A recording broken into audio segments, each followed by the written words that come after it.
Good evening to all future nursing officers. Myself is Vikas Yogi और guys आप देख रहे हैं योगी नर्सिंग के एयरपॉइंट यूट्यूब चैनल के ऊपर ऑनलाइन नर्सिंग क्लासेस। और गाइस जैसा कि आपको पता है इवनिंग का टाइम है और इवनिंग का टाइम होता है अपना फंडामेंटल डिस्कस करने का। और गाइस फंडामेंटल ऑफ नर्सिंग के अंदर नर्सिंग के इस बेसिक कंसेप्ट के अंदर अपन अभी डिस्कस कर रहे हैं ब्लड ट्रांसफ्यूजन। और जस्ट कल के लेक्चर में प्रीवियस लेक्चर के अंदर गाइज ब्लड ट्रांसफ्यूजन के अंदर अपन ने आरबीसी ट्रांसफ्यूजन अपन ने डिस्कस किया था। और गाइज आज अपन डिस्कस करने वाले हैं आरबीसी के बाद में प्लेटलेट ट्रांसफ्यूजन। लेकिन गाइज प्लेटलेट ट्रांसफ्यूजन डिस्कस करने से पहले वैसा ही जैसा कि अपना स्टार्टिंग का 2-4-5 मिनट का क्वेश्चन सेशन रहता है ताकि अपने माइंड की क्या हो जाए, रिफ्रेशिंग हो जाए, ताकि आगे अपनी कैचअप अच्छी बने। तो गाइज यहाँ पे अपन कुछ समय के लिए 2-4 मिनट के मैं आपसे 5-7 क्वेश्चन करूंगा। एक्टिव रहना है गाइज, ध्यान रखना, डल नहीं रहना है, लेजी नहीं रहना है, वरना पढ़ने में मजा नहीं आएगा, याद भी नहीं होगा, ध्यान रखना। इसलिए आपको एक्टिव जितना हो सके उतना एक्टिव रहना है, जितना जल्दी हो सके उतना जल्दी रेस्पॉन्ड देना है। सोचना मत, ये मत सोचना गलत होगा या फिर सही होगा, जो आपको आता है बस वो रिप्लाई कर डाला करो बच्चों। तो गाइज मेरा सबसे पहला क्वेश्चन आपसे है the normal size of the RBC. RBC की नॉर्मल साइज कितनी होती है? Hey guys focus on the question. The normal size of the RBC, RBC की नॉर्मल साइज क्या होती है, कितनी होती है? Put your answer in the live chat section. Quick put your answer guys, यार डिले मत करो ताकि अपना समय खराब नहीं हो, ज़्यादा इसके अंदर टाइम अपना ना खर्चो, ताकि अपन ज़्यादा से ज़्यादा अपन कंटेंट्स ब्लड ट्रांसफ्यूजन के डिस्कस कर सके, ताकि अपन आगे और भी टॉपिक्स इसके आने वाले हैं, फंडामेंटल के बड़े अच्छे टॉपिक्स आने वाले हैं, वो भी अपने को डिस्कस करने हैं गाइज, है ना। तो गाइज पुट योर आंसर है quick fast. The normal size of the RBC is, RBC की नॉर्मल साइज कितनी होती है? वेल बहुत अच्छे, कितनी होती है? 7.2 माइक्रोन। करेक्ट आंसर क्या होगा guys? 7.2 micron. Come on guys. My next question है storage temperature for the RBC, यानी कि आरबीसी का स्टोरेज टेम्परेचर कितना होता है, या फिर at how many temperature the RBCs are stored, कितने टेम्परेचर के ऊपर आरबीसी को स्टोर किया जाता है? Hey guys come on give your answer quick fast. RBC को स्टोर करने के लिए कितना टेम्परेचर चाहिए, कितने टेम्परेचर पे आरबीसी स्टोर होती है? Quick fast give your reply guys, give your reply quick fast, जल्दी करो। वेल बहुत अच्छे, कहने का मतलब 2 से 8 डिग्री सेल्सियस के ऊपर अपन क्या करते हैं, आरबीसी को स्टोर करते हैं। लेकिन अगर एवरेज में पूछता अपने को आंसर, तो गाइस अपना आंसर फिर कितना जाएगा? 2 से 8 नहीं जाएगा, एवरेज में कितना जाएगा? 4 डिग्री सेल्सियस के ऊपर अपन क्या करेंगे, स्टोर करेंगे। गाइस मेरा नेक्स्ट क्वेश्चन आपके लिए क्या कि आरबीसी की एक यूनिट में कितनी एमएल होती है, यानी कि how many ML in the 1 unit of RBC, RBC की एक यूनिट में कितनी एमएल होती है? Guys come on quick fast put your answer, reply करो गाइस, फटाफट रिप्लाई करो, कितनी एमएल होती है आरबीसी की एक यूनिट के अंदर? वेल बहुत अच्छे। वेल देन कहने का मतलब कितनी होती है? 250 ml, यानी कि 250 ml होती है आरबीसी की एक यूनिट के अंदर। Then guys my next question, जल्दी रिप्लाई करो, पीछे मत रहो। अपनी जो स्क्रीन चल रही है आपके लेक्चर की उसको रिफ्रेश करो, रेड जो लाइन आ रही है उसको आगे दिखा दो पूरा का पूरा,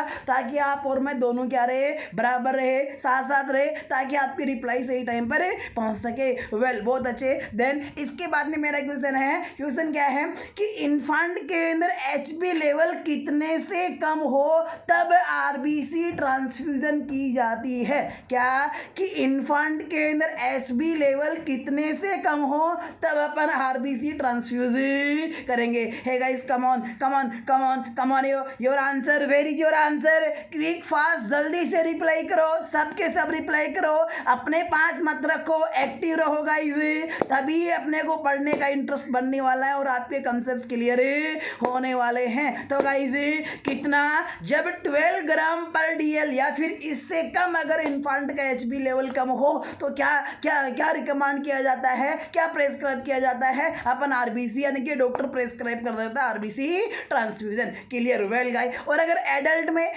में एचबी लेवल कितने से कम हो तब अपन आरबीसी ट्रांसफ्यूज करेंगे? Hey come on guys, quick fast. Adult में एचबी लेवल कितने से कम हो तब अपन आरबीसी ट्रांसफ्यूज करते हैं? तो गाइस गाइस कितने से कम हो तब अपन ट्रांसफ्यूज करेंगे, कितने से कम हो 8 या फिर 8 ग्राम पर डीएल से कम, यानी कि 8 और लेस देन 8 ग्राम पर डीएल से कम अगर क्या होगा इसे एचबी लेवल हो तो अपन क्या करेंगे यहाँ पे आरबीसी ट्रांसफ्यूज कर सकते हैं। We can do RBC transfusion if SB level in the adult 8 और लेस देन 8 ग्राम पर डीएल। वेल बहुत अच्छे बहुत अच्छे। देन गाइज अब अपन अपना टॉपिक स्टार्ट करते हैं। गाइज जैसा कि आपको इमेज के अंदर दिख रहा है, ये जो आपको बैग दिख रहा है, ध्यान रखना गाइज, ये जो बैग है ये आरबीसी का बैग है। ये पीआरबीसी कहने का मतलब पैक्ड रेड ब्लड सेल का क्या है, बैग है। इस एक बैग के अंदर ये एक यूनिट है, इसकी एक यूनिट के अंदर यहाँ पर जूम करके देखिए, मैं दिखाता हूँ आपको। ये देखिए इसके अंदर कितना ml लिखा हुआ है 250 ml। कितना ml लिखा हुआ है 250 ml, यानी कि आरबीसी की एक यूनिट के अंदर कितने ml होते हैं 250 ml होता है। तो गाइज इन फ्यूचर आपका एग्जाम में पुटअप भी हो सकता है कि भाई कहने का मतलब ब्लड बैग है और साथ साथ में आपको शो हो रहा है 250 ml है, इसका मतलब ये क्या है पैक्ड आरबीसी है। ये क्या है गाइस पैक्ड आरबीसी है। देन इसके बाद में गाइस कल प्रीवियस क्लास के अंदर अपन ने डिस्कस किया था, क्या डिस्कस किया था, अगर किसी पेशेंट को अगर अपन 1 यूनिट ऑफ आरबीसी ट्रांसफ्यूज करते हैं तो उसके अंदर 1 ग्राम एसबी लेवल बढ़ता है। और अगर हेमेटोक्रिट लेवल की बात करते हैं तो बताओ, ये आप बताओ कितनी % हेमेटोक्रिट लेवल बढ़ती है 1 यूनिट आरबीसी की ट्रांसफ्यूज करने से, 1 unit packed red blood cell की ट्रांसफ्यूज करने से। है गाइस क्विक, अब कम ऑन एक्टिव रहो गाइस, एक्टिव रहो, क्विक फटाफट रिप्लाई किया करो। कितनी % हेमेटोक्रिट लेवल बढ़ती है by the transfusion of 1 unit of RBC. Excellent excellent excellent, well बहुत अच्छे, 2 से 3%। लेकिन गाइस यहाँ से मैं आपके लिए एक क्वेश्चन और लेकर आया हूँ। कल अपना टाइम हो गया था, बहुत लंबा लेक्चर हो गया था। नेक्स्ट क्वेश्चन क्या पुटअप हो सकता है यहाँ से कि भाई आरबीसी की 1 यूनिट ट्रांसफ्यूज करने से माना 1 ग्राम एचबी लेवल बढ़ता है, 2 से 3% हेमेटोक्रिट लेवल भी बढ़ती है। लेकिन कितने समय बाद में, कितने समय बाद का मतलब है आरबीसी की 1 यूनिट कंप्लीट ट्रांसफ्यूज होने के कितने समय बाद में ये 1 ग्राम एचबी लेवल या फिर 2 से 3% हेमेटोक्रिट लेवल इंक्रीज हो जाता है, बढ़ जाता है। तो गाइज इसका आंसर जाएगा 4 to 6 आवर्स। कितना जाएगा 4 to 6 आवर्स।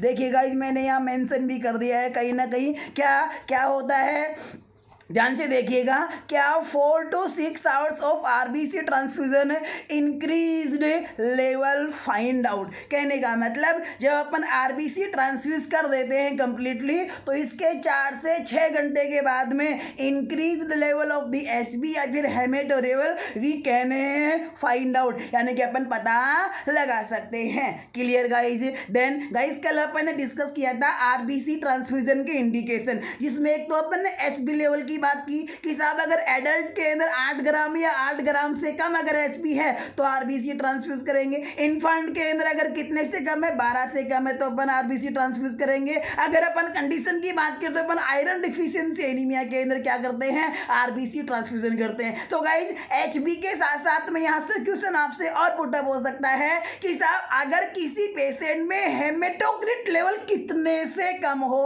तब अपन आरबीसी ट्रांसफ्यूजन करते हैं। Hey guys come on focus on the question है, क्या हेमेटोक्रिट लेवल कितनी % से कम हो तब अपन आरबीसी ट्रांसफ्यूज करेंगे। तो hey guys if haematocrit level less than 30% then RBC can be transfuse, यानी कि अगर हेमेटोक्रिट लेवल 30% से अगर कम है तो अपन क्या कर सकते हैं आरबीसी ट्रांसफ्यूज कर सकते हैं। आरबीसी का ट्रांसफ्यूजन इंडिकेटेड रहता है कब, जब हेमेटोक्रिट लेवल 30% से कम हो और अगर एडल्ट में एसबी लेवल 8% से 8 ग्राम से कम हो, इन्फेंट में एसबी लेवल 12 ग्राम या 12 ग्राम से कम हो, आयरन डिफिशियंसी एनीमिया हो तो क्या किया जा सकता है आरबीसी ट्रांसफ्यूजन किया जा सकता है। तो clear guys, everything is clear, yes और नो, यस और नो, रिप्लाई यस और नो। वेल बहुत अच्छे बहुत अच्छे बहुत अच्छे, आप जैसे अच्छे बच्चे तो कहीं है ही नहीं भाई, है ना। हाँ बहुत अच्छे बच्चे पढ़ते पढ़ते भी हो आप, आपके रिप्लाई बहुत अच्छे आते हैं, है ना,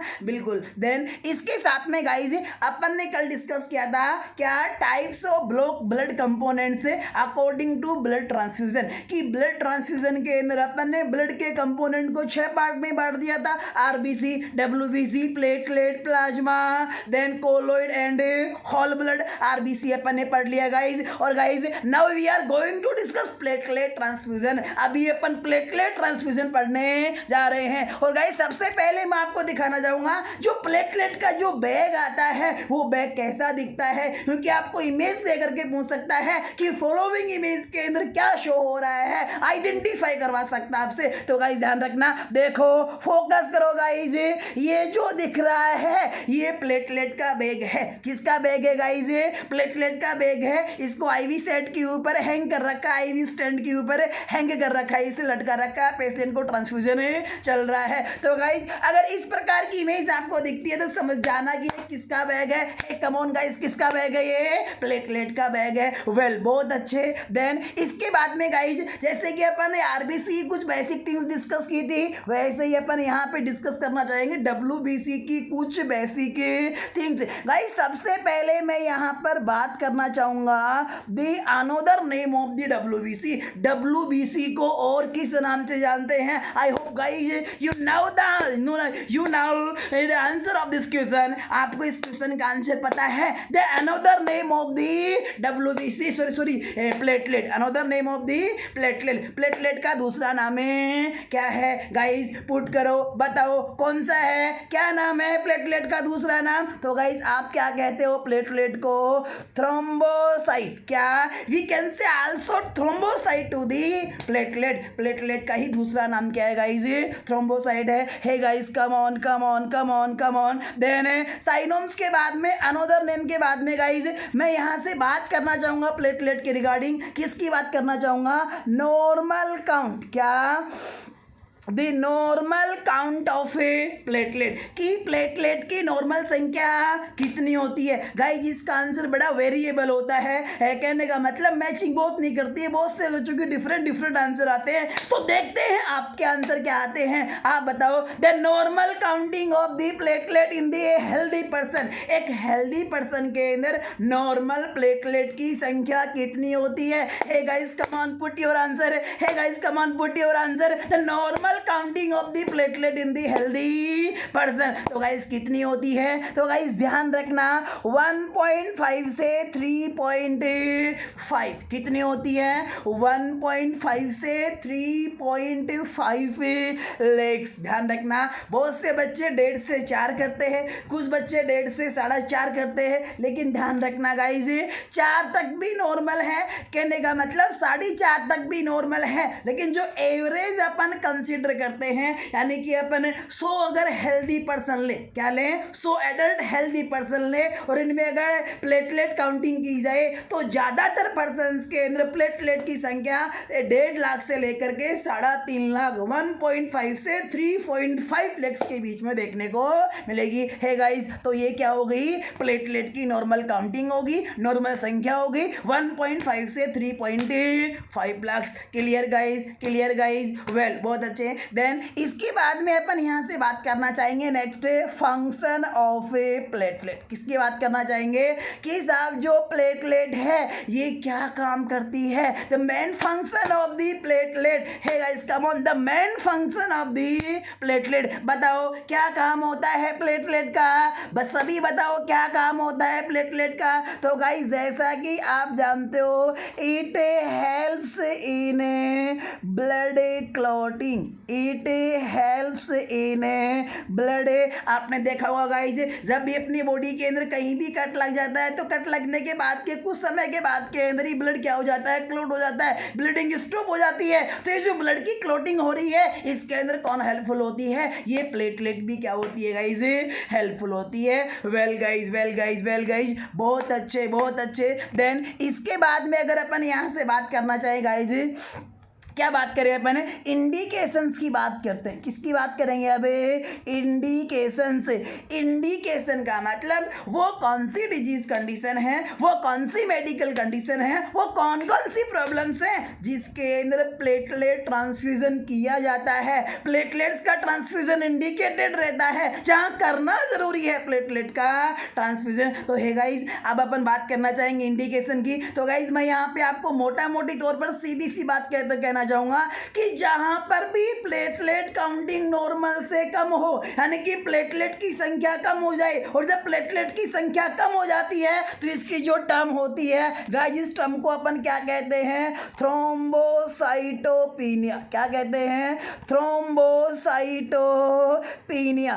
थ्रोम्बोसाइटोपिनिया का मतलब होता है decrease platelet count. Normal counting से जब प्लेटलेट्स कम हो जाती हैं तो अपन इसे क्या कहेंगे, थ्रोम्बोसाइटोपिनिया। कहने का मतलब गाइज, जहां जहां पे थ्रोम्बोसाइटोपिनिया है वहां वहां अपन क्या कर सकते हैं, प्लेटलेट्स का ट्रांसफ्यूजन कर सकते हैं। सो गाइज, इंडिकेशन में क्या कहोगे, थ्रोम्बोसाइटोपिनिया। जैसे कि मैं यहाँ पे कुछ एग्जांपल देना चाहूंगा, वो कौन कौन सी कंडीशन है जिनमें थ्रोम्बोसाइटोपिनिया कॉमनली होता है। जैसे कि मैं यहाँ कहना चाहूंगा जिसका नाम आप सभी जानते हो, डेंगू फीवर। क्या है, डेंगू फीवर है। डेंगू फीवर के अंदर क्या होती है, प्लेटलेट काउंटिंग क्या हो जाती है, कम हो जाती है। देखा होगा आपने, इसकी प्लेटलेट 15,000 होगी, इसकी 25,000 होगी, इसकी 30,000 होगी, प्लेटलेट ट्रांसफ्यूजन करना पड़ेगा। कहने का मतलब डेंगू के अंदर कॉमनली क्या किया जाता है, प्लेटलेट ट्रांसफ्यूजन किया जाता है, बिकॉज वहाँ पे थ्रोम्बोसाइटोपिनिया अपने को देखने को मिलेगा। थ्रोम्बोसाइटोपिनिया कहाँ पर है, डेंगू में। इसके अलावा वायरल इन्फेक्शंस के अंदर भी प्लेटलेट काउंटिंग कम हो जाती है। इसके अलावा ब्लड कैंसर में प्लेटलेट काउंटिंग कम हो जाती है। और अगर किसी पेशेंट को कैंसर है, किसी प्रकार का पेशेंट को कीमोथेरेपी दे रहे हैं, तो गाइस कीमोथेरेपी केस के अंदर बोन मैरो सप्रेशन की वजह से क्या होता है, प्लेटलेट काउंटिंग कम होती है, पेशेंट को थ्रोम्बोसाइटोपिनिया हो जाता है। तो गाइस थ्रोम्बोसाइटोपिनिया यानी कि डेंगू फीवर है, वायरल इन्फेक्शन है, देन इनके साथ साथ के अंदर ब्लड कैंसर है और कीमोथेरेपी है। ये सभी वो केसेस हैं जिनके अंदर प्लेटलेट का, और भी कई कंडीशन से, कहने का मतलब आप ये कह सकते हो कि साहब जहां जहां प्लेटलेट डिक्रीज हो रही है वहां वहां अपन क्या कर सकते हैं, प्लेटलेट ट्रांसफ्यूजन कर सकते हैं। Well guys, are you understand guys, are you understand guys, बताओ मुझे समझ में आ रहा है या फिर नहीं आ रहा है। बहुत अच्छे, बहुत अच्छे। तो गाइज देखिए, ये सभी चीजें आपके लिए यहाँ पे मेंशन की गई है, एवरीथिंग चीजें यहाँ पे मेंशन की गई है आपके लिए। सबसे पहले another name thrombocyte, normal counting 1.5 से 3 लेक्स पर mm3। फंक्शन, प्लेटलेट का काम क्या होता है, it helps in clotting of blood. Indication है कि साहब प्लेटलेट किस कंडीशन में ट्रांसफ्यूज की जाती है, तो अपन ने अभी कहा किसके अंदर ट्रांसफ्यूज की जाती है, थ्रोम्बोसाइटोपिनिया में। जैसे कहाँ कहाँ होता है थ्रोम्बोसाइटोपिनिया, अपन ने कहा साहब डेंगू में होता है, वायरल इन्फेक्शन में होता है, ब्लड कैंसर में होता है, कीमोथेरेपी के अंदर होता है। तो गाइज ये इसकी आरबीसी सॉरी प्लेटलेट ट्रांसफ्यूजन की कुछ बेसिक और इम्पोर्टेंट थिंग्स थी। देन गाइज इसके बाद में अपन डिस्कस करने चाह रहे हैं very very very very very very very important thing regarding the platelet transfusion. क्या, देखिए यहाँ से स्टेप्स ऑफ प्लेटलेट ट्रांसफ्यूजन। क्या, स्टेप्स ऑफ प्लेटलेट ट्रांसफ्यूजन का मतलब अपन ने ये तो कह दिया कि थ्रोम्बोसाइटोपिनिया हो, तब हम क्या करते हैं, प्लेटलेट ट्रांसफ्यूजन करते हैं। यानी कि जब प्लेटलेट काउंटिंग कम हो जाए तब हम क्या करते हैं, प्लेटलेट ट्रांसफ्यूजन है। लेकिन क्या नॉर्मल प्लेटलेट काउंटिंग तो 1.5 से 3.5 लाख होती है, लेकिन क्या 1,20,000 हो जाती है तो प्लेटलेट ट्रांसफ्यूज कर दी जाती है, या 1 लाख हो जाए ट्रांसफ्यूज कर दी जाती है, या 90,000 तो ट्रांसफ्यूज कर देते हैं, या 80,000 ट्रांसफ्यूज कर देते हैं, नहीं करते हैं, बिकॉज इसका भी एक क्राइटेरिया होता है। तो गाइज यहाँ से ध्यान रखना स्टेप्स के अंदर। सबसे पहले मैं यहाँ पे बात करूंगा, अगर किसी पेशेंट की प्लेटलेट काउंटिंग, क्या अगर किसी पेशेंट की प्लेटलेट्स की संख्या क्या हो जाए, लेस देन 50,000, 50,000 से अगर प्लेटलेट काउंट हो जाती है तो गाइज एक जो डॉक्टर होता है वो उस पेशेंट को हॉस्पिटल हॉस्पिटल के अंदर एडमिट रहने के लिए रिकमेंड करता है, एडवाइस करता है। क्यों करता है भाई? 50,000 से कम हो गई, कहने का मतलब 45, 48, 47, 49 यानी कि 50,000 के नियर अबाउट है। तो अब अगर इस पेशेंट को घर पे भेज दिया गया और अगर ये 50 से माना कि 2-3-4 घंटे के अंदर 25 हो गई, 20 हो गई, 15 हो गई और अगर इंटरनल हेमरेज हो गया तो ऐसी कंडीशन में पेशेंट की जान भी जा सकती है। इसलिए पेशेंट को एडमिट कर लिया जाता है कब? जब प्लेटलेट काउंटिंग 50,000 से कम हो जाती है। और गाइस ध्यान रखना, अगर प्लेटलेट काउंटिंग लेस देन 20,000, अगर 20,000 से कम अगर किसी पेशेंट में प्लेटलेट काउंट होती है, 20,000 से भी कम अगर प्लेटलेट की संख्या होती है तो गाइस ध्यान रखना, ऐसी कंडीशन में कभी भी किसी भी समय एनी टाइम एनीवेयर कहीं भी ब्लीडिंग स्टार्ट हो सकती है। इंटरनल ब्लीडिंग स्टार्ट हो सकती है, यहाँ पर एपिस्टेक्सिस स्टार्ट हो सकता है। तो कहने का मतलब ब्लीडिंग की रिस्क कितनी प्लेटलेट काउंटिंग होने पर बढ़ जाती है? तो 20,000 से कम होने पर। देन पेशेंट को हॉस्पिटलाइज कब कर लिया जाता है? 50,000 से कम होने पर। और ध्यान रखना गाइज, जब ब्लीडिंग की रिस्क यानी कि किसी पेशेंट में 20,000 से कम प्लेटलेट काउंट हो गई और अपने को पता है कि साहब ब्लीडिंग के चांसेस बढ़ गए हैं, किसी भी समय ब्लीडिंग हो सकती है, तो यहाँ पर एक डॉक्टर होता है, वो ब्लीडिंग होने का इंतजार नहीं करता कि भाई 20,000 से कम हो गई और कब ब्लीडिंग हो और कब ट्रीटमेंट स्टार्ट करे। इसका वेट नहीं करता है डॉक्टर, क्योंकि उसे पहले ही पता है कि 20,000 से कम होने के ऊपर ब्लीडिंग कभी भी हो सकती है और अगर एक बार इंटरनल ब्लीडिंग अगर स्टार्ट हो गई तो रोकना नामुमकिन तो नहीं है, लेकिन बड़ा मुश्किल है। मे बी पेशेंट की कंडीशन क्रिटिकल भी हो सकती है। इसलिए यहाँ पर 20,000 से कम प्लेटलेट काउंट होने पर गाइस ध्यान रखना, प्लेटलेट ट्रांसफ्यूज कर दी जाती है।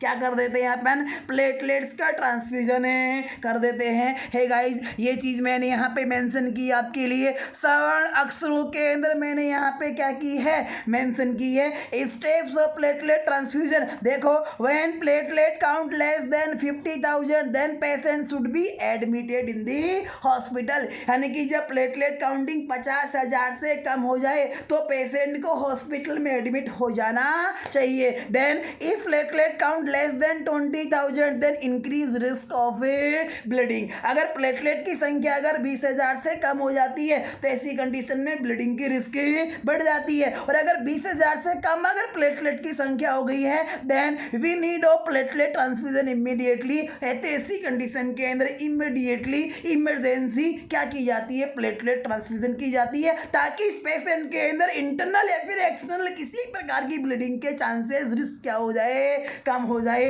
ब्लीडिंग की रिस्क नहीं रहे। तो हे गाइस, ये था अपना स्टेप्स ऑफ प्लेटलेट ट्रांसफ्यूजन कि कब पेशेंट को हम एडमिट करेंगे और कब पेशेंट को आरबीसी नाम क्यों आ रहा है, प्लेटलेट ट्रांसफ्यूजन करेंगे। Clear guys? वेल गाइस, तो guys steps of blood transfusion के बाद में मैं आपके लिए लेके आया हूँ एक बड़ा ही शानदार क्वेश्चन को ध्यान से पढ़ना है और पढ़ते ही तुरंत रिप्लाई करना है। ज़्यादा नहीं सोचना, ज़्यादा टाइम खराब नहीं करना गाइस, है ना? कहने का मतलब क्विक रहना है और फोकस रखना है। और मेरी एक बात ध्यान रखना गाइस, अगर आप पढ़ ही रहे हो तो गाइस, अगर माना कि लेक्चर स्टार्ट हुआ और आपने आगे पीछे कर के 1 घंटे के लेक्चर को 30 मिनट के अंदर खत्म कर डाला, गाइस कुछ बेनिफिट नहीं होने वाला है। मैं आपको यही सलाह दूंगा इस मामले में, देखो ही मत, फिर आप आधा घंटा अपना और ही काम करो, बिकॉज इससे कोई बेनिफिट नहीं होने वाला, इससे आपके कंसेप्ट स्ट्रॉन्ग नहीं होने वाले गाइस। तो अगर देखो, पढ़ो तो अच्छे से पढ़ो, कंटिन्यू पढ़ो, स्टेप बाय स्टेप पढ़ो, पूरा लेक्चर देख के पढ़ो, ताकि आपके हर एक डाउट, हर एक कंसेप्ट क्लियर होता जाए। तो गाइस, मेरा यहाँ पे क्वेश्चन है, क्या क्वेश्चन है? विच of the following is early observe when a patient have thrombocytopenia. Question क्या है? आई रिपीट द क्वेश्चन है, विच of the following is early observe by a nurse when a patient thrombocytopenia. क्या कह रहा है क्वेश्चन कि जब एक पेशेंट के अंदर थ्रोम्बोसाइटोपिनिया हो जाए तो एक जो नर्स होती है वो अर्ली यानी कि सबसे पहले उस नर्स को उस पेशेंट के अंदर जिसमें थ्रोम्बोसाइटोपिनिया हुआ है उसमें क्या ऑब्जर्व करने को मिलेगा। Hey guys put your answer, don't waste the time, put your answer quick fast. Option A haemoptysis, option B epistaxis, option C haematuria और option D petechiae. Hey guys put your answer, I am waiting your answer, quick fast do fast. Hey guys क्या होगा, एक nurse को क्या observe करने को मिलेगा सबसे पहले जब एक पेशेंट को क्या हो जाए, थ्रोम्बोसाइटोपिनिया हो जाए। वेल बहुत अच्छे बहुत अच्छे बहुत अच्छे बहुत अच्छे बहुत अच्छे, बी कंटिन्यू। कहने का मतलब अगर किसी पेशेंट में थ्रोम्बोसाइटोपिनिया हो जाता है, प्लेटलेट काउंटिंग नॉर्मल से कम हो जाता है, तो गाइस ऐसी कंडीशन में उस पेशेंट में देखने को मिलेगा, क्या देखने को मिलेगा, एपिस्टेक्सिस देखने को मिलेगा। एपिस्टेक्सिस का मतलब bleeding from the nose, nose से ब्लीडिंग होने की जो टर्म है वो क्या है, एपिस्टेक्सिस है। यहाँ पे जो हेमेप्टाइसिस है गाइस, हेमेप्टाइसिस का मतलब होता है ब्लड विथ स्पूटम, स्पूटम के साथ में जब ब्लड आए तो इसकी टर्म होती है हेमेप्टाइसिस। गाइस हेमेचूरिया का मतलब होता है आरबीसी का यूरिन में प्रेजेंट होना, यानी कि यूरिन में ब्लड की प्रेजेंस होना क्या कहलाता है, हेमेचूरिया कहलाता है। और गाइस पेटेचिया का मतलब होता है कि अपनी जो स्किन होती है इस स्किन के ऊपर रेड कलर के छोटे छोटे छोटे छोटे स्पॉट्स या फिर पैचेज बन जाते हैं स्किन के ऊपर रेड कलर के, उन्हें अपन क्या कहते हैं, पेटेचिया के नाम से जानते हैं। हे गाइस तो correct answer of this question is option C epistaxis. Epistaxis is early observe by a nurse when a patient have thrombocytopenia, कि जब किसी पेशेंट में थ्रोम्बोसाइटोपिनिया होता है तो पहले उसमें क्या ऑब्जर्व करने को मिलता है, क्या सिम्टम देखने को मिल रहा है, एपिस्टेक्सिस अपने को देखने को मिलेगा। हे गाइस अब यहाँ से दो तीन चीजें मेरी और जान लो। एक तो इन टर्म्स का मीनिंग ध्यान रखना, हेमेप्टाइसिस का मतलब क्या होता है, ब्लड इन दी स्पूटम, और एक होती है हीमेटिमेसिस, ध्यान रखना एक हीमेटिमेसिस होती है, लेकिन ये जो यहाँ पे टर्म है ये है हेमेप्टाइसिस। हेमेप्टाइसिस का मतलब ब्लड इन दी स्पूटम और हीमेटिमेसिस का मतलब blood in the vomiting. Vomiting में ब्लड हो तो कहेंगे हीमेटिमेसिस, स्पूटम में ब्लड हो तो अपन क्या कहेंगे, इसे हेमेप्टाइसिस के नाम से अपन इसे जानेंगे। ध्यान रखना ये जो हेमेप्टाइसिस होता है ब्लड इन दी स्पूटम, ये कॉमनली ट्यूबरक्लोसिस में या फिर पल्मोनरी एडिमा के केस के अंदर अपने को देखने को मिलता है। और जो हेमेचूरिया होता है ब्लड इन दी यूरिन, ये मेनली अपने को देखने को मिलता है रीनल स्टोन के अंदर, किडनी स्टोन के अंदर। और जो पेटेचिया होता है, पेटेचिया का मतलब क्या होता है, रेड रेड पैचेज या फिर spots on the skin. Guys यहाँ से मैंने बहुत अच्छी चीजें मैंने आपके लिए मेंशन की है। अब यहाँ से एक बात सोचने की है, क्या सोचने की है, अगर आप रेशनल की बात करो कि सर थ्रोम्बोसाइटोपिनिया में सबसे पहले ब्लीडिंग नोज से क्यों होती है, मुंह से क्यों नहीं होती, कान से क्यों नहीं होती, यूरोजेनाइटल ट्रैक्ट से क्यों नहीं होती, आंखों से क्यों नहीं होती, इसका कारण ये है क्योंकि गाइस नोज की जो ब्लड सप्लाई का जो नेटवर्क है जिसे अपन केसल बैक नेटवर्क के नाम से जानते हैं वो, और साथ साथ में नेजल म्यूकोजा बहुत ज़्यादा सेंसिटिव होती हैं। इसलिए सबसे पहले जब भी थ्रोम्बोसाइटोपिनिया होता है तो ब्लीडिंग कहाँ से देखने को मिलती है, अपने को नोज से देखने को मिलती है, जिसको एज ए टर्म अपन क्या कहते हैं, एपिस्टेक्सिस के नाम से जानते हैं। वेल बहुत अच्छे, ज़्यादा समय खराब नहीं करेंगे अपन। देखो यहाँ पे आपके लिए बहुत अच्छी अच्छी चीज़ें मेंशन की गई हैं। एपिस्टेक्सिस का मतलब bleeding from the nose, nose से ब्लीडिंग होना क्यों होती है, क्योंकि ये मोस्ट सेंसिटिव एरिया होता है। और गाइज यहाँ से ये आपने भी देखा होगा, ऐसा कोई एग्जाम नहीं मेरे ख्याल से इसमें इसका यानी कि ऐसा कोई इंस्टीट्यूट नहीं जिसके अंदर इस केसल बैक नेटवर्क से या फिर प्लेक्सस से क्वेश्चन नहीं आया। क्या होता है केसल बैक प्लेक्सस, गाइज आपको यहाँ से क्वेश्चन ऐसे पुटअप होता है कि नोज को ब्लड सप्लाई ब्लड वेसल्स के कौन से नेटवर्क के द्वारा होती है, क्या, नोज को ब्लड सप्लाई ब्लड वेसल्स के कौन से नेटवर्क के द्वारा होती है गाइज? तो अब आपका आंसर जाएगा क्या, केसल बेके नेटवर्क। जैसे आपने से कोई पूछा है कि भाई ब्रेन को ब्लड सप्लाई कौन से ब्लड वेसल्स के नेटवर्क से होती है, तो आप कहते हो सर्किल ऑफ विलिस। क्या कहते हो? Circle of Willis is the network of blood supply which supply blood to the brain. Brain को जो करता है ब्लड सप्लाई करता है। तो है गाइज ऐसा ही एक ब्लड वेसल्स का, काफी ब्लड वेसल्स का, कितनी का, 5 ब्लड वेसल्स का आपस में अनास्मोसिस होकर के और जो नेटवर्क बनता है, जो प्लेक्सस बनता है, जो नोज को ब्लड सप्लाई करता है, उसको अपन क्या कहते हैं? केसल बेक प्लेक्सस भी कहते हैं, केसल बेक नेटवर्क भी कहते हैं। इसको कभी कभी केसल बेक ट्राइंगल के नाम से भी जानते हैं। सो गाइज ये नेटवर्क क्या करता है? Network of blood supply of the nose. और फोर काइंड योर नॉलेज, ध्यान रखना गाइज, इन दिस नेटवर्क यानी कि इस केसल बेक प्लेक्सस में या फिर नेटवर्क में 5 ब्लड वेसल्स आर इंक्लूड। यानी कि जब 5 ब्लड वेसल्स आपस में एनास्टमोसिस होती है, जुड़ती हैं, तो कौन सा नेटवर्क बनता है नोज की ब्लड सप्लाई के लिए? तो कौन सा बनता है गाइज? Kiesselbach network. तो गाइज यहाँ से एक क्वेश्चन और पुट अप हो सकता है। कैसे हो सकता है कि which of the following blood vessels is not include in the formation of the Kiesselbach network for the blood supply to the nose? कि नोज को ब्लड सप्लाई करने के लिए केसल बेक नेटवर्क में निम्न में से कौन सी ब्लड वेसल्स यानी कि कौन सी आर्टरी इज नॉट इंक्लूड, शामिल नहीं है? तो है गाइज इसके लिए आपको पता होना चाहिए उन 5 आर्टरीज के नाम का जो केसल बेक नेटवर्क का करती हैं, फॉर्मेशन करती है। तो है गाइज यहाँ पे एवरी आर्टरी का नाम क्या किया गया है? मेंशन किया गया है, ताकि आपके नोट्स अच्छे बन सके, कोई गलती नहीं हो सकते। तो गाइज एक तो है एथमोइडल आर्टरी जिसकी 2 ब्रांच है, एक तो एंटीरियर एथमोइडल आर्टरी और एक पोस्टीरियर एथमोइडल आर्टरी। क्या केसल बेक नेटवर्क में 5 आर्टरी होती हैं, जिनमें से एथमोइडल 2 है, एक तो एंटीरियर एथमोइडल आर्टरी और एक पोस्टीरियर एथमोइडल आर्टरी। ध्यान रखना, चाहे से एंटीरियर एथमोइडल आर्टरी हो और चाहे से पोस्टीरियर एथमोइडल आर्टरी हो, ये दोनों के दोनों आर्टरी ब्रांच होती हैं किसकी? ऑप्थेल्मिक आर्टरी की।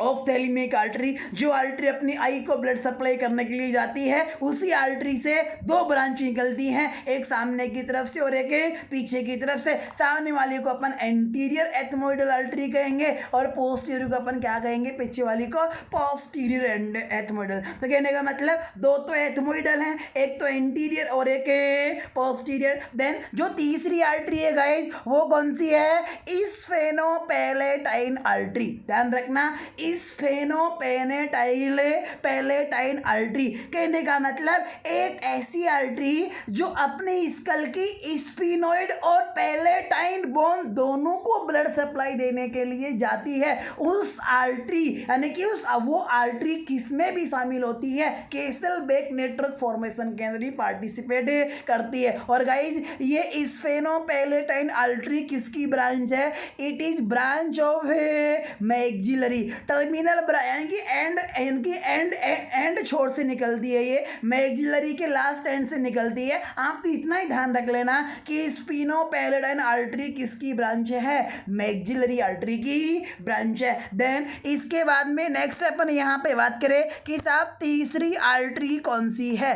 तीसरी, तो गाइस ध्यान रखना, तीसरी है चौथी है ग्रेटर पैलेटाइन आर्टरी। कहने का मतलब जो पैलेटाइन बोन होती है उसको जो बड़ी यानी कि पैलेटाइन बोन की जो मेन आर्टरी होती है, जो पैलेटाइन बोन वाले एरिया को ब्लड सप्लाई करती है, उसे कहते हैं ग्रेटर पैलेटाइन आर्टरी। तो गाइज ये भी पार्टिसिपेट करती है किसके अंदर? केसल बेक नेटवर्क फॉर्मेशन में। और ये भी किसकी ब्रांच होती है? मैक्सिलरी आर्टरी की। देन जो लास्ट और 5th है गाइज, ये है septal branch of posterior labial artery. जो पोस्टीरियर लेबियल आर्टरी है उसकी भी ब्रांच होती है। और ध्यान रखना, ये पोस्टीरियर लेबियल आर्टरी कौन सी आर्टरी की ब्रांच है? फेसियल आर्टरी की ब्रांच है। तो गाइज ध्यान रखना आपको 5 आर्टरी शामिल होती हैं। इनके अलावा जो भी आपके ऑप्शन में आएगा वही क्या होगा आंसर। इसका मतलब 5 के अलावा छठवीं कोई आर्टरीज कैसलबैक नेटवर्क फॉर्मेशन में पार्टिसिपेट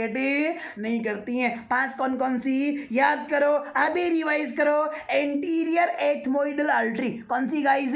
एंटीरियर एथमोइडल आर्टरी। दूसरी पोस्टीरियर एथमोइडल आर्टरी। तीसरी स्फीनोपैलेटाइन आर्टरी। चौथी ग्रेटर पैलेटाइन आर्टरी। और पांचवी labial artery, superior labial artery, जो किसकी ब्रांच है? फेशियल आर्टरी की ब्रांच है। देन गाइज जो ओल्ड टर्म थी अपने क्वेश्चन में, पेटेचिया, मीनिंग यहाँ मेंशन कर दिया है। स्मॉल स्मॉल छोटे छोटे रेड पैचेज हो जाना स्किन के ऊपर। Haematuria, presence of the RBC in urine, ये कॉमनली किसमें देखने को मिलता है? रिनल स्टोन में का अर्ली सिम्टम होता है। मेलेना, स्टूल में ब्लड है, मेनली सीन इन हेमरोइड्स और कोलन कैंसर के अंदर मेलेना देखने को मिलता है। स्टूल के साथ में ब्लड आता है। हेमेप्टाइसिस यानी कि वॉमिटिंग, सॉरी कफ के अंदर, स्पूटम के अंदर क्या होना? ब्लीडिंग होना, क्या कहलाता है? हेमेप्टाइसिस कहलाता है। ब्लड इन दी स्पूटम, और इस स्पूटम में ब्लड मेनली देखने को मिलता है ट्यूबरक्लोसिस या फिर pulmonary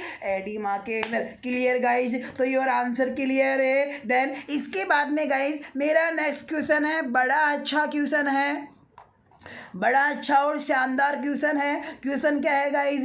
next question, which on the focus on the question है guys, come on focus on the question. ध्यान रखना, क्वेश्चन में पूछा क्या जा रहा है उस बात के ऊपर आपको ज्यादा फोकस करना है, तभी आप आंसर को क्लियर कर पाओगे। तो क्वेश्चन क्या है? विच of the following is early observe by A nursing officer, कि निम्न में से एक नर्सिंग ऑफिसर के द्वारा अर्ली सबसे पहले क्या ऑब्जर्व किया जाएगा? कब?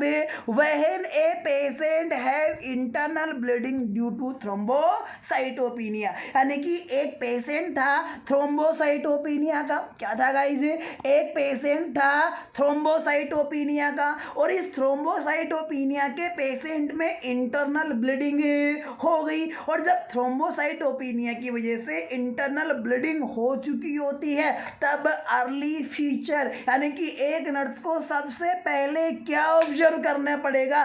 Guys come on be active, dull मत रहो, लेजी मत रहो, रिप्लाई करो, क्विक रिप्लाई करो। क्या पेटेचिया देखने को मिलेगा अपने को सबसे पहले है, या फिर और क्या अपने को पेटेचिया देखने को मिलेगा, ये एपिस्टेक्सिस देखने को मिलेगा, या हेमेप्टाइसिस देखने को मिलेगा, या हेमेटेमेसिस अपने को देखने को मिलेगा? Guys come on put your answer in the live comment section है, पुट योर क्विक फास्ट। बहुत अच्छे, वेल बहुत अच्छा रिप्लाई आ रहा है। कहने का मतलब है जब थ्रोम्बोसाइटोपिनिया के अंदर अगर इंटरनल ब्लीडिंग हो जाती है, तो जिस भी एरिया में बॉडी में जहां पर भी इंटरनल ब्लीडिंग हुई है, वहां की जो स्किन है उस स्किन के ऊपर रेड कलर के छोटे पैचेज बन जाएंगे, स्पॉट्स बन जाएंगे, जिन्हें अपन क्या कहेंगे? पेटेचिया कहेंगे। तो हे गाइस, जब एक पेशेंट में थ्रोम्बोसाइटोपिनिया की वजह से इंटरनल ब्लीडिंग हो जाती है,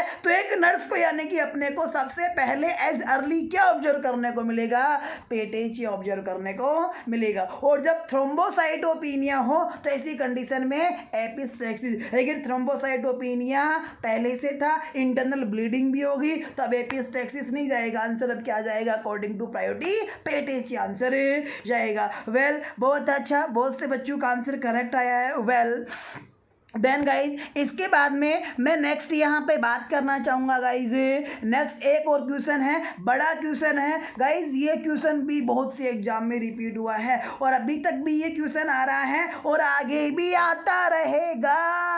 क्या अभी आ भी रहा है, आगे भी आता रहेगा। पहले भी बहुत सी एग्जाम में ये पुटअप हुआ है। क्वेश्चन क्या है? एक बार क्वेश्चन को पढ़ो, अच्छे से क्वेश्चन को समझो। What will be priority nursing management when a patient है bleeding from a nose. bleeding from nose का मतलब एपिस्टेक्सिस, कहने का मतलब जब एक पेशेंट को एपिस्टेक्सिस हो जाए यानी कि नाक से ब्लड आना शुरू हो जाए तो एक नर्सिंग ऑफिसर का प्रायोरिटिकल मैनेजमेंट क्या होगा, कहने का मतलब आपको काम तो बहुत सारे करने हैं, आपको नेजल पैकिंग भी करनी है, आपको डॉक्टर को भी कहना पड़ सकता है, नाक पे आइस यानी कि कोल्ड एप्लीकेशन भी लगाना है, पेशेंट को अपराइट पोजीशन भी देनी है, नेजल पैकिंग भी अपने को करनी है, कहने का मतलब यहाँ पर। लेकिन अपन सबसे पहले क्या करेंगे, क्या सबसे पहले अपन काम तो सारे करने हैं लेकिन प्रायोरिटी का मतलब पहले किसे प्रायोरिटी दोगे, पहले कौन सा काम करोगे। तो hey guys put your answer, give your reply quick fast, इतना लूज मत रहो गाइज, पहले कह दिया बी एक्टिव रहो तभी इंटरेस्ट आएगा पढ़ने में आपको, और साथ साथ में तभी आपको अच्छे से रिमेंबर हो जाएगा। जितना अच्छा आप रिप्लाई करोगे उतनी अच्छी आपकी जो मेमोरी है वो क्या होती जाएगी, इंक्रीजमेंट, कहने का मतलब स्ट्रॉन्ग होती जाएगी, आपके मेमोराइज करने की कैपेसिटी भी डेवलप होती जाएगी, बिकॉज रिप्लाई करने से आपका फोकस वहाँ पे बढ़ता है, और जब फोकस बढ़ेगा तो गाइज मेमोराइज अपने आप ही होना है। तो guys very good answer option D A, कुछ सी भी बोल रहे, वेल बहुत अच्छे, कोई नहीं। देखो यहाँ पे देखने का मैंने क्या कर दिया, ओ अच्छा बी और ई और 5 दे दिए यहाँ पे, और ई में यानी कि बी और ई क्या है, सेम है, कोई बात नहीं, करेक्ट कर देते हैं। क्या कर देते हैं करेक्शन यहाँ पे, ये लो ई में नेजल पैकिंग को काट दो, क्या नेजल पैकिंग को काट दो, ये लो ये काट दिया, और इसकी जगह क्या कर दो, इसकी जगह कर दो क्या एडवाइस, इसकी जगह क्या कर देंगे अपन, advice for mouth breath, advice for mouth breath है गाइज। यहाँ पर ऑप्शन ई क्या है, एडवाइस फॉर माउथ ब्रीथ, यानी कि पेशेंट को मुंह से सांस लेने के लिए कहेंगे। तो गाइज देखिएगा इस क्वेश्चन का जो आंसर जाना है कि एपिस्टेसिस में प्रायोरिटिकल नर्सिंग मैनेजमेंट एक नर्स सबसे पहले क्या करेगी, तो मोस्ट ऑफ बच्चों का आंसर सही है, क्या प्रोवाइड अपराइट पोजीशन, यानी कि क्या देगी, सिटिंग पोजीशन। ऐसे मैं भी सिटिंग पोजीशन में अपराइट पोजीशन के अंदर बैठा हूं, ऐसी पोजीशन देगी, अपराइट पोजीशन देगी, और अपराइट पोजीशन देने के बाद क्या करेंगी, लीनिंग का मतलब झुका देंगे, किस तरफ पे, फॉरवर्ड, सामने की तरफ, किसको झुका देंगे, और फिर हेड, यानी कि इस तरह से आप यानी कि अपराइट सिटिंग पोजीशन दे करके, और क्या कर देना है अपने को, जो पेशेंट का जो हेड है उसको सामने की तरफ ऐसे क्या कर देना है, लीन कर देना है, विथ पिंच दी नोज, और नोज को पिंच करना है, क्योंकि जब पिंच करते हैं तो वेसल्स पे प्रेशर लगता है, और जब वेसल्स पे प्रेशर लगता है तो ऐसी कंडीशन में प्रेशर से ब्लीडिंग कम होती है, ब्लड का लॉस क्या होता है, कम होता है। इसलिए guys correct answer is option D, provide upright position या फिर sitting with leaning forward of head with pinch the nose. ध्यान रखना कभी भी हेड को सामने की तरफ झुकाते हैं, पीछे की तरफ यानी कि पोस्टीरियर की तरफ नहीं झुकाते, वरना जो ब्लड है, जो ब्लीडिंग हो रही है, इसको पेशेंट एस्पिरेट कर जाएगा, ट्रेकिया के अंदर चला जाएगा, और यहाँ पे फिर ब्रीथिंग डिफिकल्टी पेशेंट को होने लग जाएगी, सक्सेनिंग करनी पड़ेगी, और भी कॉम्प्लिकेशन डेवलप हो जाएंगे। तो गाइज सबसे पहले तो अपने को क्या चूज करना है, पोजीशन वाला, हेड को झुकाने वाला, और साथ साथ में नोज को पिंच करने वाला। लेकिन अब सोचो ऑप्शन में, यानी कि आपको क्वेश्चन ये दिया गया है और ऑप्शन डी आपके पास में नहीं है, इसको तो पहली प्रायोरिटी है, और आप जब पोजीशन देते हो, सिर झुका देते हो, नाक को पिंच कर दे हो, तो इसके बाद में क्या करोगे, आपका सेकंड काम क्या होगा, तो गाइज आपका सेकंड काम ये ई वाला होगा, क्या एडवाइस फॉर माउथ ब्रीथ। अपन पेशेंट को 2 नंबर पे क्या कहेंगे, मुंह से सांस लेने के लिए कहेंगे। क्यों कहेंगे, क्योंकि जब मुंह से सांस लेगा तो जो ब्लीडिंग है वो ट्रेकिया में नहीं जा पाएगी। अगर पेशेंट ब्लीडिंग हो रही है फिर भी नोज से ब्रीथिंग कर रहा है तो ऐसी कंडीशन में इंस्पिरेशन के साथ में, इनहेलेशन के साथ में ये ब्लड भी ट्रेकिया में चला जाएगा, एस्पिरेशन कर जाएगा ब्लड को, यानी कि ब्रीथिंग डिफिकल्टी यहाँ पे होने लगेगी पेशेंट को। इसलिए अपन माउथ ब्रीथ के लिए एडवाइस करेंगे 2 नंबर पे। 3 नंबर पे क्या करेंगे, अप्लाई आइस या फिर cold application of the nose. Nose के ऊपर कोल्ड एप्लीकेशन, आइस क्या कर देनी है, अप्लाई कर देनी है। क्योंकि आपको पता है गाइस, कोल्ड एप्लीकेशन क्या करता है, वेजो कंस्ट्रिक्शन करता है, यानी कि नोज की वेसल्स कंस्ट्रिक्शन होंगी, कंस्ट्रिक्ट हो जाएंगी, और जब वेसल्स कंस्ट्रिक्ट हो जाएंगी तो ब्लीडिंग क्या हो जाएगी, स्टॉप हो जाएगी। देन जब आप आइस एप्लीकेशन भी अप्लाई कर देते हो, फिर इस अगर अभी भी नहीं रुकती है तो फिर अपन क्या करते हैं, नेजल पैकिंग कर सकते हैं। अभी बात नहीं बन रही भाई, फिर सर्जिकल मैनेजमेंट करना पड़ेगा, फिर किसी डॉक्टर को अपने को क्या करना है, इन्फॉर्म करना है। तो हे गाइस, यहाँ पे अगर ऑप्शन डी नहीं हो तो आंसर जाएगा ऑप्शन ई, माउथ ब्रीथ। अगर बी भी नहीं हो तो आंसर जाएगा अप्लाई आइस एप्लीकेशन, ये भी नहीं हो नेजल पैकिंग, और ये भी नहीं हो तो फिर अपन क्या करेंगे, डॉक्टर को इन्फॉर्म करेंगे। क्लियर गाइस, वेल, बहुत अच्छे, बहुत अच्छे।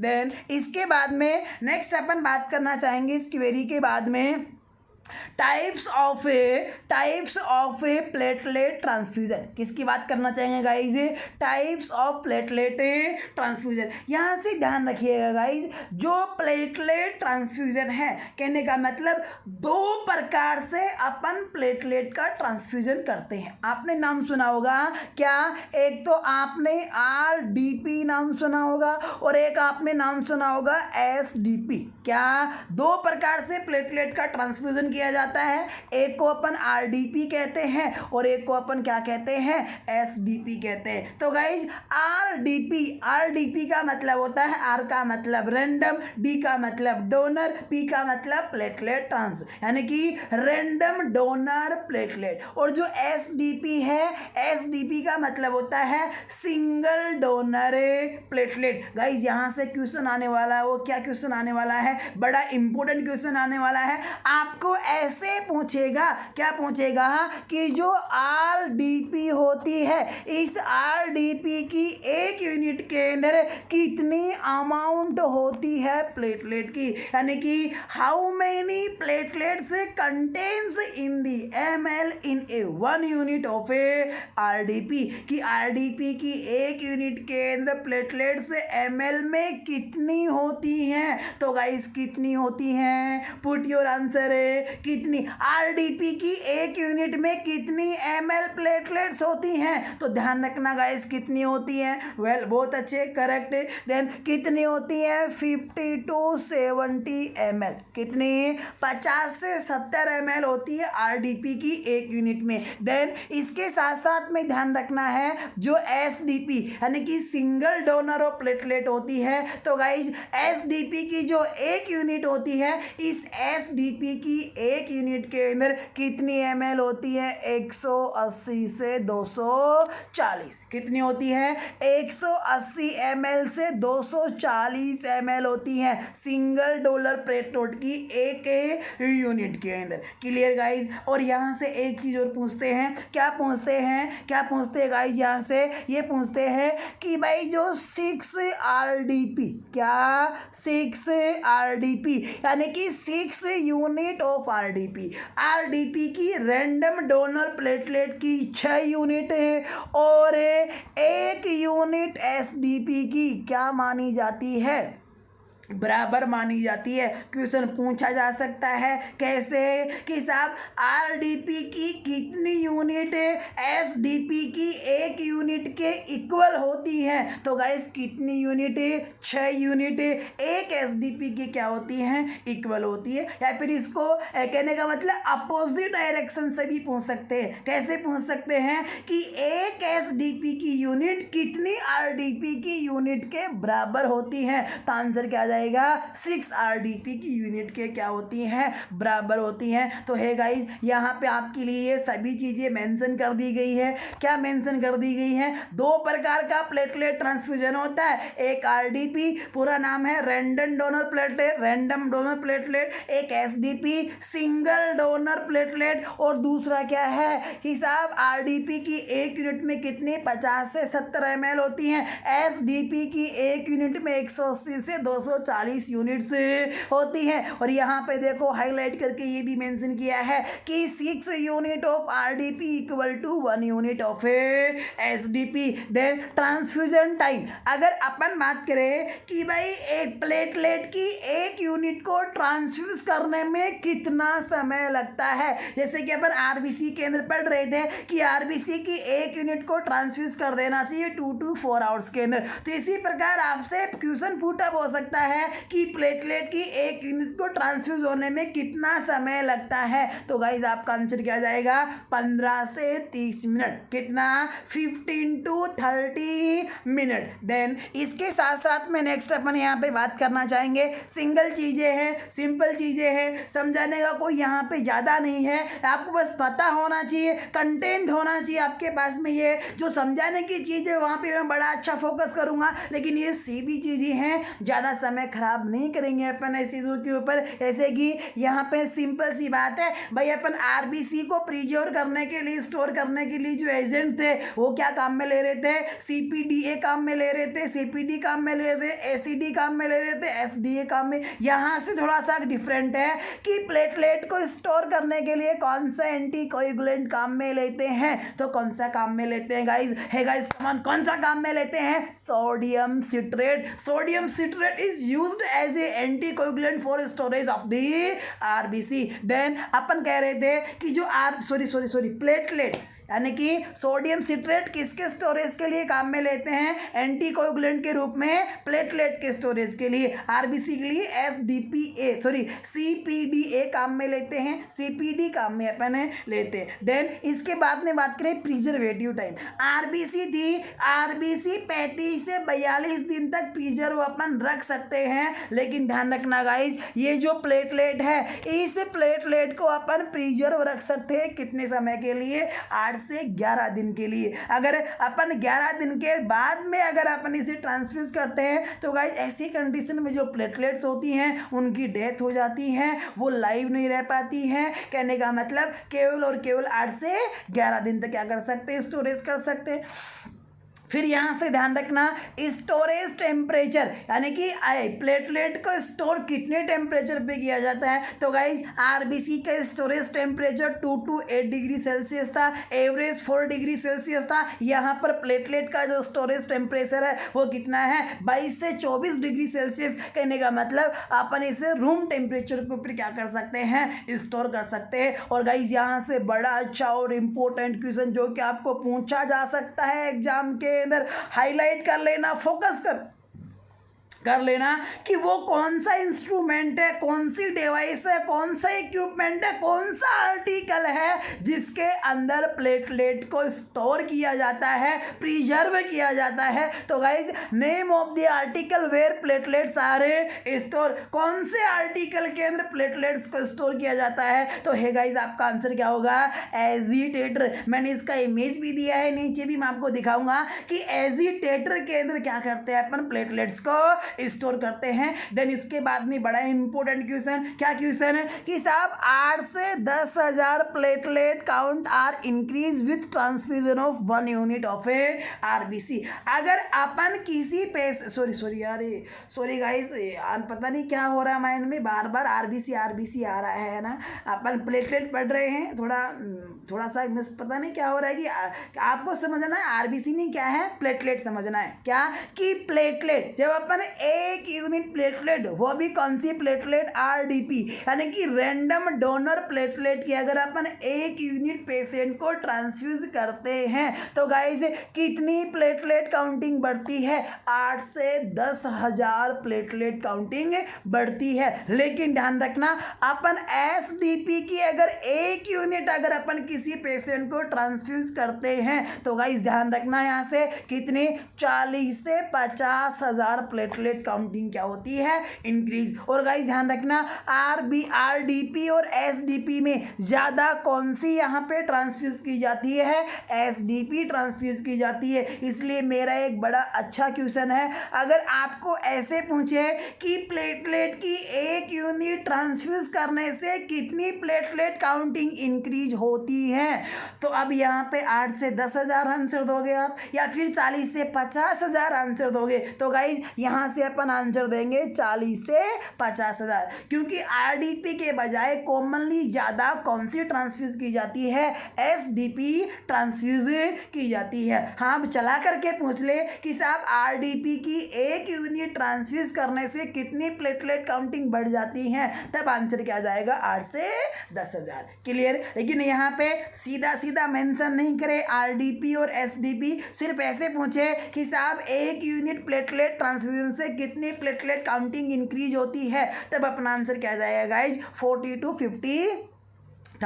देन इसके बाद में अपन यहाँ पे बात करना चाहेंगे क्वेश्चन के रिगार्डिंग। बड़ा अच्छा क्वेश्चन है, एग्जाम में आने लायक क्वेश्चन है, और थोड़ा सा आपके ब्रेन को, माइंड को वॉश करने वाला ये क्वेश्चन है। क्या क्वेश्चन है, what is the observe by a nurse to check the effectiveness of platelet transfusion. क्या है guys, focus on the question, what is the observe by a nurse to check the effectiveness of a platelet transfusion. कहने का मतलब अपन ने किसी patient को platelet transfusion कर दिया, तो प्लेटलेट ट्रांसफ्यूजन करने के बाद में अपन इस बात का कैसे पता लगाएं कि ये प्लेटलेट ट्रांसफ्यूजन इफेक्टिव रहा या फिर नहीं रहा, आगे और ट्रांसफ्यूजन करना है या फिर नहीं करना है। कहने का मतलब प्लेटलेट ट्रांसफ्यूजन इफेक्टिव हुआ या फिर नहीं हुआ, इस बात को अपन कैसे ऑब्जर्व करेंगे, कैसे पता अपन इसका लगाएंगे। क्या अपन प्लेटलेट काउंटिंग अगर इंक्रीज हो जाती है, ठीक है, अपन ये समझेंगे कि साहब प्लेटलेट ट्रांसफ्यूजन इफेक्टिव रहा, या फिर ब्लीडिंग की ऊजिंग स्टॉप हो जाए पंचर साइड से, तब अपन कहेंगे कि साहब प्लेटलेट ट्रांसफ्यूजन है इफेक्टिव रहा, या फिर जो पेटेशिया बने थे थ्रोम्बोसाइटोपिनिया में इंटरनल ब्लीडिंग की वजह से वो अगर डिसअपीयर हो जाए, तो क्या अपन तब कहेंगे कि साहब ये आ रही है प्लेटलेट ट्रांसफ्यूजन इफेक्टिव रहा। 3 ही ऑप्शन आएंगे यहाँ पे, एक कहाँ चला गया, हाँ एक क्या, या फिर ब्लड अगर क्लॉट होने लग जाए, क्या तब अपन कहेंगे कि साहब प्लेटलेट ट्रांसफ्यूजन इफेक्टिव रहा। तो है गाइस 4 आपके पास में ऑप्शन है, ब्लड विल बी क्लॉट, अगर ब्लड क्लॉट होने लग जाए तब कहोगे आप कि प्लेटलेट का ट्रांसफ्यूजन इफेक्टिव रहा, या फिर गाइस पेटेशिया डिसअपीयर हो जाए तब कहोगे प्लेटलेट का ट्रांसफ्यूजन इफेक्टिव रहा, या फिर ऊजिंग बंद हो जाए पंचर साइड से तब कहोगे प्लेटलेट का ट्रांसफ्यूजन इफेक्टिव रहा। तो गाइस या फिर प्लेटलेट की संख्या इंक्रीज हो जाए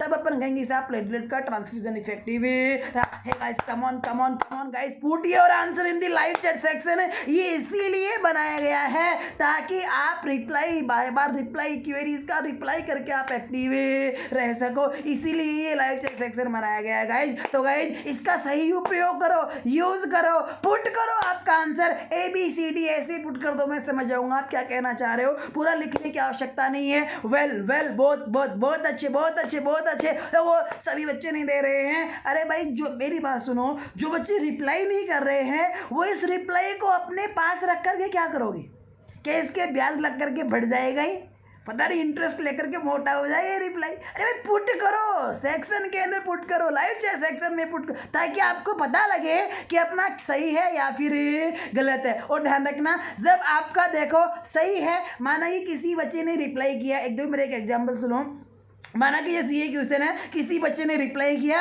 और उसका आंसर माना सही है, अगर उसका आंसर सही है तो उनका कॉन्फिडेंस लेवल बढ़ता है, और कॉन्फिडेंस लेवल बढ़ता है तो आगे के चैप्टर में, आगे के टॉपिक में, आगे की स्टडी में उनका इंटरेस्ट बढ़ता है और वो डीप तक जाते चले जाते हैं। और गाइज जिस बच्चे का आंसर रॉन्ग होता है तो उसको लगता है झटका, या माइला इतने लोगों के सामने, इतने बच्चों के सामने आंसर गलत हो गया, करेक्ट क्या है, तो कहने का मतलब आंसर गलत होने के ऊपर फिर सही सही आंसर क्या है, वो फोकस करता है कि सही आंसर क्या है, उसका माइंड करेक्ट आंसर पे पूरी तरह फोकस हो जाता है और गाइज वो आंसर उसकी माइंड में 1 दिन 2 दिन 1 महीने 1 साल नहीं, वादा है जिंदगी भर के लिए वो और कुछ भूल जाए लेकिन उस आंसर को, उस क्वेश्चन को वो कभी नहीं भूलेगा। इसलिए गाइज अगर आपका आंसर रिप्लाई अगर गलत होता है तो भी आपको फायदा होने वाला है, सही होता है तो भी आपको फायदा होने वाला है, लेकिन जब आप रिप्लाई नहीं करते हो तब कोई फायदा नहीं होने वाला है। इसलिए रिप्लाई किया करो। और guys I am announcing the correct answer of this question,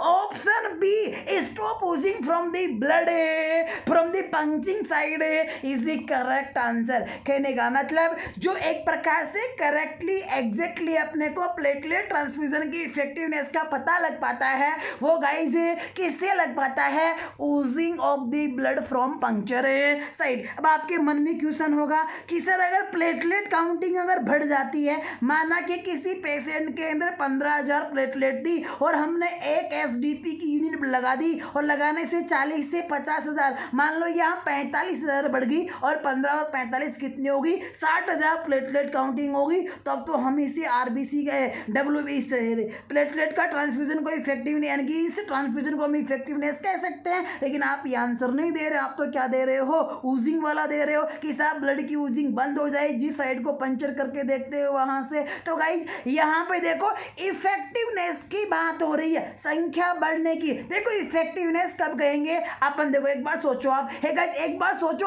upon platelet transfusion क्यों कर रहे हैं, what are the main motive of platelet transfusion. भाई हम प्लेटलेट ट्रांसफ्यूजन है क्यों कर रहे हैं, भाई हम प्लेटलेट ट्रांसफ्यूजन यहाँ पे इसलिए कर रहे हैं ताकि पेशेंट के अंदर ब्लीडिंग की रिस्क नहीं रही। क्या क्या कह रहा हूँ गाइस, अपन प्लेटलेट ट्रांसफ्यूजन इसलिए कर रहे हैं ताकि ब्लीडिंग की रिस्क नहीं रहे, ब्लीडिंग नहीं हो। अब देखो माना कि आपने किसी पेशेंट में 15,000 प्लेटलेट दी, आपने एक एसडीपी लगाया, तो ये तो पक्का है प्लेटलेट को बढ़नी है, 15 से बढ़ करके 50, 55 या फिर 60,000 हो जाएंगी। लेकिन 60,000 होगी लेकिन इस बात की क्या गारंटी है कि अब इंटरनल ब्लीडिंग होगी या फिर नहीं होगी, कोई गारंटी नहीं है। लेकिन अगर अपन ने पंचर करके देख लिया और देखा कि साहब ब्लड, यानी कि पंचर किया और पंचर साइड से ब्लड ऊज नहीं हो रहा है, बह नहीं रहा है, इसका मतलब ये ट्रांसफ्यूजन क्या इफेक्टिव है। अब इस पेशेंट के अंदर ब्लीडिंग के चांसेस नहीं है, तो ब्लीडिंग के चांसेस नहीं है तो अपन प्लेटलेट के इस ट्रांसफ्यूजन को क्या कहेंगे कि साहब ये इफेक्टिव ट्रांसफ्यूजन है। तो गाइज यहाँ से करेक्ट आंसर किया जाएगा, option B is correct answer. और गाइज यहाँ पे देखो वो एजिटेटर की इमेज, ध्यान रखना इमेज दे करके दोनों इमेज सेम है, यहाँ पे गलती से कॉपी पेस्ट हो गया गई है ना। कहने का मतलब अगर आपको इस प्रकार की इमेज देकर के अगर आपको पूछता है कि फॉलोइंग इमेज में कौन सी डिवाइस, कौन सा इंस्ट्रूमेंट, कौन सा इक्विपमेंट, कौन सा आर्टिकल दिख रहा है, तो आपको पहचानना है कि भाई साहब ये एजिटेटर है जिसके अंदर प्लेटलेट को स्टोर किया जाता है। और गाइस इसके अलावा आपको ऐसा भी इमेज दे सकता है, ध्यान रखना हर एक कंपनी का ब्रांड अलग अलग होता है, उस इक्विपमेंट को डिजाइन बनाने की जो डिजाइन होती है वो थोड़ी अलग होती है ना। तो ये जो है ये भी क्या है, एजिटेटर, इस प्रकार की भी इमेज आपको दे सकता है। एक और मैंने यहाँ पे मेंशन की है, भाई कहाँ चली गई, एक और मेंशन की तो थी मैंने, ये रही। कहने का मतलब ऐसा वो तो पहले वाला ही है, ये नीचे वाला, यहाँ पर देखो ऐसा भी आपको दे कहने का मतलब ये जो सारी इमेजेज हैं ये किसकी हैं, एजिटेटर की हैं। कि देख लो, जो ध्यान से देख लो क्या है, एजिटेटर है जिसके अंदर अपन क्या करते हैं, प्लेटलेट को स्टोर करते हैं। तो हे गाइज ये थी अपनी आज की बात, प्लेटलेट ट्रांसफ्यूजन की बात। इससे पहले अपन ने आरबीसी ट्रांसफ्यूजन पढ़ा। तो गाइज फिर कहने का मतलब इस प्लेटलेट ट्रांसफ्यूजन के बाद में नेक्स्ट क्लास के अंदर मैं आपके लिए लेके आऊँगा WBC transfusion, plasma transfusion, colloid transfusion, whole blood transfusion अपन नेक्स्ट क्लास में डिस्कस करने वाले हैं। और एवरीबडी आज के लिए इतना ही, good night to everyone. Guys पढ़ते रहो, कंटिन्यू पढ़ते रहो। और गाइस अगर आपने लेक्चर को शेयर नहीं किया, अपने फ्रेंड्स को शेयर जरूर करना है, शेयर करना मत भूलना और चैनल को सब्सक्राइब करना। अगर आप चैनल के ऊपर नए आए हो तो लाइक करना है और सब्सक्राइब करने के बाद में बेल आइकन को प्रेस करके ऑल पे क्लिक कर देना है ताकि आपके पास में एवरी लेक्चर एवरी इन्फॉर्मेशन आपके पास में पहुंच जाए। कोई लेक्चर कोई क्लास आपकी मिस नहीं। और मेरी एक बात ध्यान से सुनना, चाहे से पढ़ना ही मत, चाहे से देखो मैं आपको भले ही बुरा लग जाए, मैं बात कहूँगा वो सही कहूँगा। अब आप एक दिन पढ़ते हो फिर एक दिन नहीं पढ़ते, फिर 2 दिन पढ़ते हो फिर एक दिन नहीं पढ़ते, कहने का मतलब इससे अच्छा पढ़ो ही मत, क्योंकि उससे आपको कोई फ़ायदा नहीं होने वाला है। इससे एक दिन पढ़े एक दिन नहीं पढ़े, ये टाइम भी फिर यहाँ पे क्यों गंवाना है। इससे अच्छा जो भी आप काम कर रहे हो, हॉस्पिटल कर रहे हो, जो भी घर का जो भी कुछ भी कर रहे हो वो करते रहो। मेरे कहने का मतलब सीधा सीधा ये है, पढ़ना है तो कंटिन्यू पढ़ना है, बिकॉज आपको अगर सक्सेस मिलने वाली है तो इस कंटिन्यूटी से ही मिलने वाली है। एक दिन पढ़े एक दिन नहीं पढ़े तो कोई बेनिफिट नहीं होने वाला है। So thanks a lot all of you, again good night. मिलते हैं कल मॉर्निंग में ओबीजी के साथ में, ओबीजी के नेक्स्ट लेक्चर के साथ में। Thank you all of you, will meet soon tomorrow in morning at 10:30 AM।